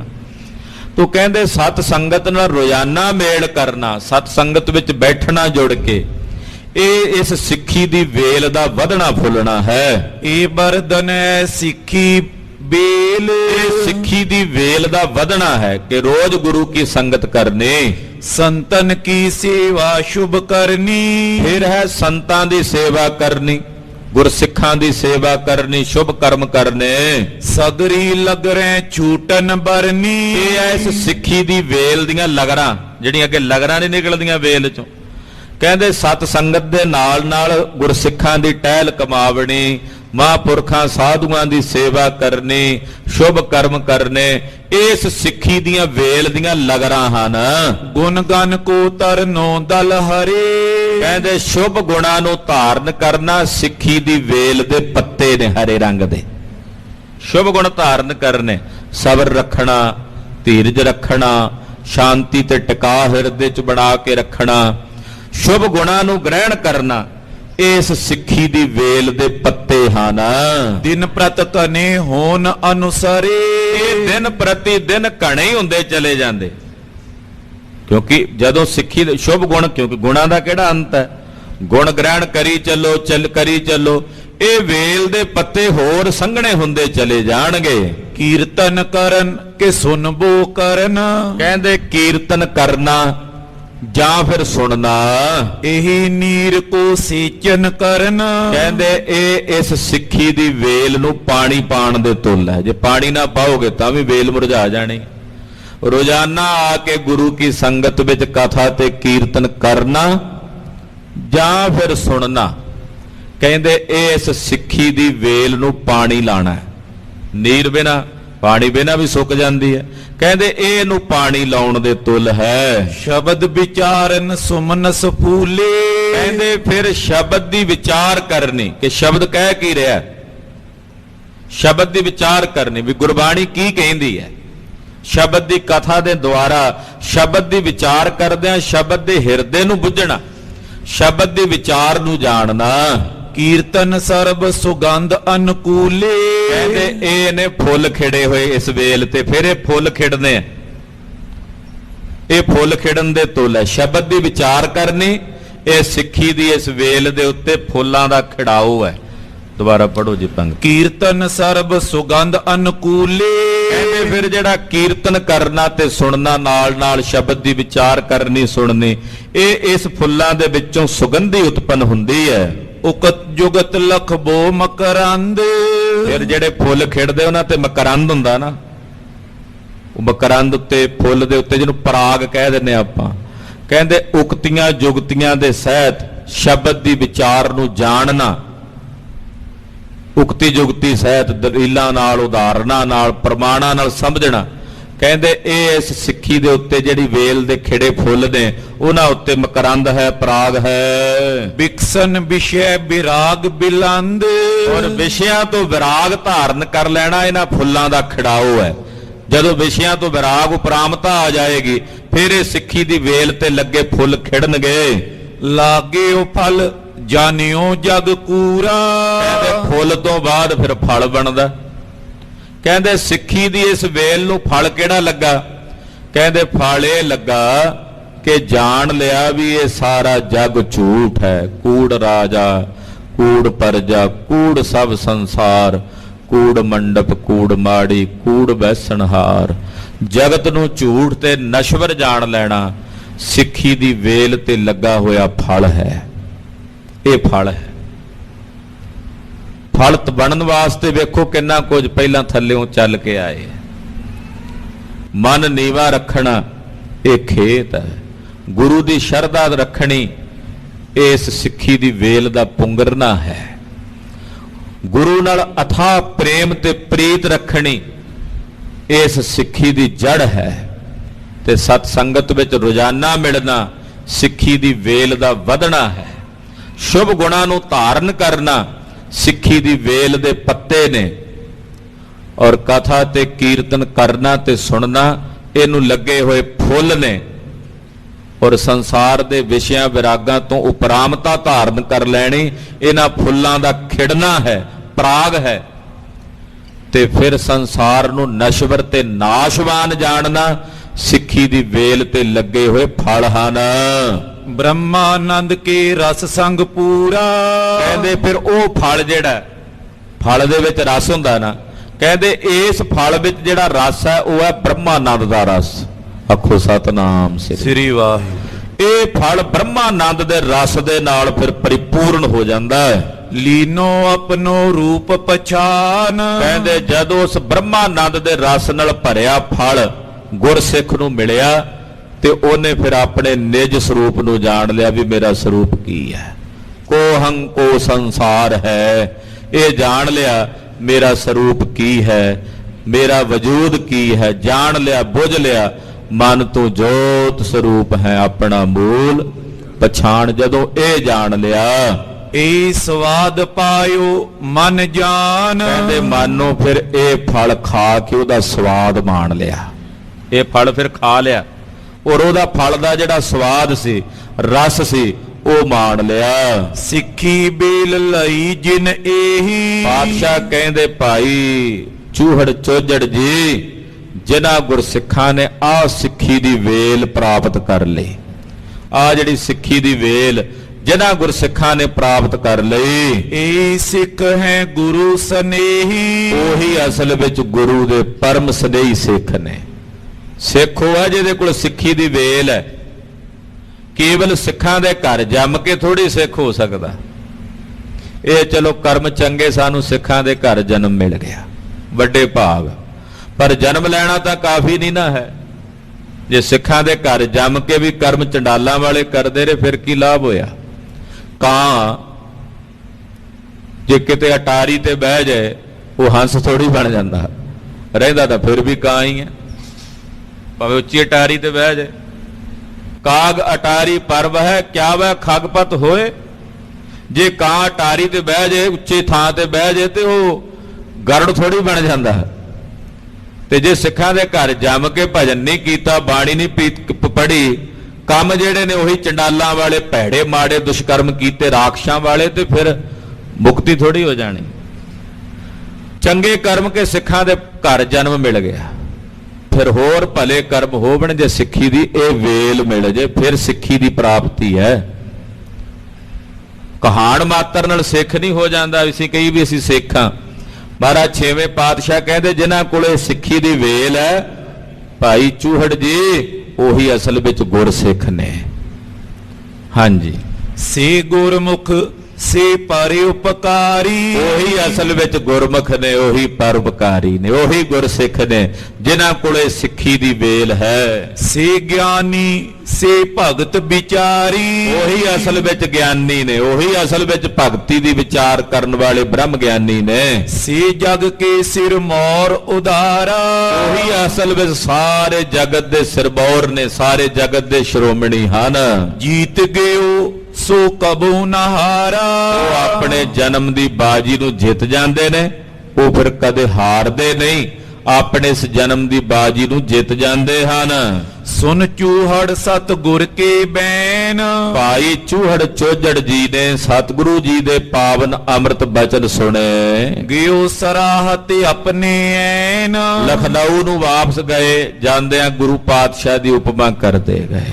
ਨਗਰ 'ਚ ਜਾ ਕੇ ਵੀ ਇਸੇ ਸਿੱਖੀ ਦੀ ਵੇਲ ਨੂੰ ਆਪਣੇ ਅੰਦਰ ਵਧਾਉਣ ਲੱਗੇ, ਬੀਜਣ ਲੱਗੇ। ਸਨਮੁਖ ਸਿੱਖ ਨਾਮ ਇੱਕ ਭਾਨਾ, ਇਸੇ ਤਰ੍ਹਾਂ ਖਾਲਸਾ ਜੀ ਇੱਕ ਹੋਰ ਗੁਰਸਿੱਖ ਜਿਹੜਾ ਗੁਰੂ ਦਾ ਸਨਮੁਖ ਸਿੱਖ ਸੀ, ਇਹਦਾ ਨਾਮ ਸੀ ਭਾਈ ਭਾਨਾ। ਤੀਰਥ ਰਾਜ ਪ੍ਰਯਾਗ ਸਥਾਨਾ, ਇਹ ਭਾਈ ਭਾਨਾ ਜੀ ਪ੍ਰਯਾਗਰਾਜ ਜਿਹਨੂੰ ਇਲਾਹਾਬਾਦ ਕਹਿੰਦੇ ਆ, ਜਿੱਥੇ ਗੰਗਾ ਜਮਨਾ ਸਰਸਵਤੀ ਤਿੰਨਾਂ ਨਦੀਆਂ ਦਾ ਮੇਲ ਹੁੰਦਾ। ਇਲਾਹਾਬਾਦ ਦੀ ਧਰਤੀ ਤੋਂ ਇਹ ਗੁਰਸਿੱਖ ਚੱਲ ਕੇ ਆਇਆ। ਤਹਾਂ ਬਸਤ ਬੀਤਿਓ ਚਿਰ ਕਾਲਾ, ਇਲਾਹਾਬਾਦ ਰਹਿੰਦਾ ਸੀ। ਤੀਰਥ ਹੈ ਬੜਾ ਵੱਡਾ, ਪ੍ਰਯਾਗਰਾਜ ਤੀਰਥ। ਇਲਾਹਾਬਾਦ ਨਾਂ ਬਾਅਦ ਵਿੱਚ ਪ੍ਰਚਲਿਤ ਹੋਇਆ, ਪਹਿਲਾ ਪੁਰਾਣਾ ਨਾਮ ਇਲਾਹਾਬਾਦ ਦਾ ਪ੍ਰਯਾਗਰਾਜ ਸੀ, ਕਿਉਂਕਿ ਪ੍ਰਯਾਗ ਤੀਰਥਾਂ ਦੇ ਸੁਮੇਲ ਨੂੰ ਕਹਿੰਦੇ ਆ। ਤੋ ਪ੍ਰਯਾਗਰਾਜ ਦੇ ਉੱਤੇ ਸਿੱਖ ਰਹਿੰਦਾ, ਉੱਥੇ ਤੀਰਥ ਤੇ ਵਸਦਿਆਂ ਨੂੰ ਕਾਫੀ ਸਮਾਂ ਬਤੀਤ ਹੋਇਆ ਭਾਈ ਭਾਨਾ ਜੀ ਨੂੰ। ਸਤਿਗੁਰ ਕੇ ਦਰਸ਼ਨ ਕੋ ਚਾਲਾ, ਇੱਕ ਦਿਨ ਮਨ 'ਚ ਭਾਵਨਾ ਹੋਈ ਵੀ ਜਾ ਕੇ ਸਤਿਗੁਰੂ ਜੀ ਦੇ ਦਰਸ਼ਨ ਕਰੀਏ। ਦਰਸ਼ਨ ਕਰਨ ਵਾਸਤੇ ਚੱਲ ਕੇ ਆਏ। ਜਥਾ ਸ਼ਕਤ ਤਰ ਭੇਟ ਅਗਾਰੀ, ਜਥਾ ਸ਼ਕਤ ਸਤਿਗੁਰਾਂ ਦੇ ਚਰਨਾਂ ਵਿੱਚ ਲਿਆ ਕੇ ਭੇਟਾ ਭੇਟ ਕੀਤੀ। ਹੱਥ ਜੋੜ ਕਰ ਬੰਧਨ ਧਾਰੀ, ਹੱਥ ਜੋੜ ਕੇ ਬੜੇ ਅਦਬ ਨਾਲ ਮਹਾਰਾਜ ਜੀ ਦੇ ਚਰਨਾਂ ਵਿੱਚ ਬੰਦਨਾ ਕੀਤੀ, ਮੱਥਾ ਟੇਕਿਆ। ਕੁਸ਼ਲ ਪ੍ਰਸ਼ਨ ਕੀ ਨਸ ਜਬ ਤਾਉ, ਸਤਿਗੁਰੂ ਜੀ ਨੇ ਕੁਸ਼ਲ ਪ੍ਰਸੰਨਤਾ ਪੁੱਛੀ। ਅਰਜ ਕਰਤ ਪਾ ਸਤਿਗੁਰ ਪਾਹੂ, ਹੱਥ ਜੋੜ ਕੇ ਬੇਨਤੀ ਕਰਦਿਆਂ ਕਹਿਣ ਲੱਗਾ, ਮਹਾਰਾਜ ਆਪ ਜੀ ਦੀ ਕਿਰਪਾ ਹੈ। ਹਿਰਦੇ ਕਾਮਨਾ ਕਰ ਕਲਿਆਣ, ਮਹਾਰਾਜ ਮੇਰੇ ਹਿਰਦੇ 'ਚ ਕਾਮਨਾ ਵੀ ਮੇਰੀ ਕਲਿਆਣ ਹੋ ਜਾਵੇ, ਮੈਂ ਜੀਵਨ ਮੁਕਤ ਹੋ ਜਾਵਾਂ। ਆਨ ਪਰਿਓ ਤੁਮ ਸ਼ਰਨ ਮਹਾਨ, ਆਪਣੀ ਕਲਿਆਣ ਦੀ ਕਾਂਖਾ ਰੱਖ ਕੇ ਮੈਂ ਤੁਹਾਡੀ ਸ਼ਰਨ ਆਇਆ ਹਾਂ। ਨਿਜ ਉਪਦੇਸ਼ ਬਤਾਵੋ ਮੋਈ, ਅੱਜ ਕਿਰਪਾ ਕਰਕੇ ਆਪ ਜੀ ਮੈਨੂੰ ਆਪਣਾ ਪਵਿੱਤਰ ਉਪਦੇਸ਼ ਬਖਸ਼ ਕੇ ਨਵਾਜੋ, ਜਿਸ ਤੇ ਜਨਮ ਮਰਨ ਹੋਈ, ਇਹਦੇ ਨਾਲ ਮੇਰਾ ਮਰਨ ਦਾ ਚੱਕਰ ਕੱਟਿਆ ਜਾਵੇ, ਮੈਂ ਜਨਮ ਮਰਨ ਤੋਂ ਮੁਕਤ ਹੋ ਜਾਵਾਂ। ਸ੍ਰੀ ਗੁਰੂ ਗੋਬਿੰਦ ਬਖਾਨਾ, ਸੁਣ ਕੇ ਧੰਨ ਗੁਰੂ ਹਰਗੋਬਿੰਦ ਸਾਹਿਬ ਸੱਚੇ ਪਾਤਸ਼ਾਹ ਜੀ ਬੋਲੇ, ਕਿਰਤ ਧਰਮ ਕੀ ਕਰੋ ਸੁਜਾਨਾ।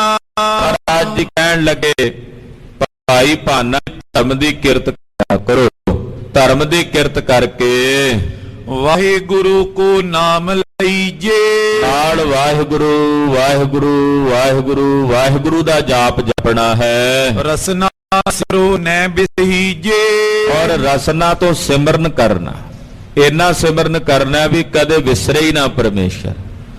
ਹਰ ਵੇਲੇ ਰਸਨਾ ਤੋਂ ਵਾਹਿਗੁਰੂ ਵਾਹਿਗੁਰੂ ਵਾਹਿਗੁਰੂ ਦਾ ਜਾਪ ਜਪੀ ਜਾਣਾ। ਯਤਨ ਕਰਨਾ ਹੈ ਕਿ ਧਰਮ ਦੀ ਕਿਰਤ ਕਰਦਿਆਂ ਨਾਮ ਨਾ ਵਿਸਰੇ। ਜਦੋਂ ਵਿਸਰਨ ਲੱਗੇ ਗੁਰੂ ਅੱਗੇ ਅਰਦਾਸਾਂ ਕਰਨੀਆਂ, ਵਿਸਰ ਨਾਹੀ ਦਾਤਾਰ ਆਪਣਾ ਨਾਮ ਦੇਹੋ, ਗੁਣ ਗਾਵਾਂ ਦਿਨ ਰਾਤ ਨਾਨਕ ਚਾਓ ਇਹੋ। ਗੁਰੂ ਅੱਗੇ ਬਾਰ-ਬਾਰ ਇਹੀ ਅਰਦਾਸਾਂ, ਮਹਾਰਾਜ ਆਪਣਾ ਤੁਹਾਡਾ ਨਾਮ ਨਾ ਵਿਸਰੇ।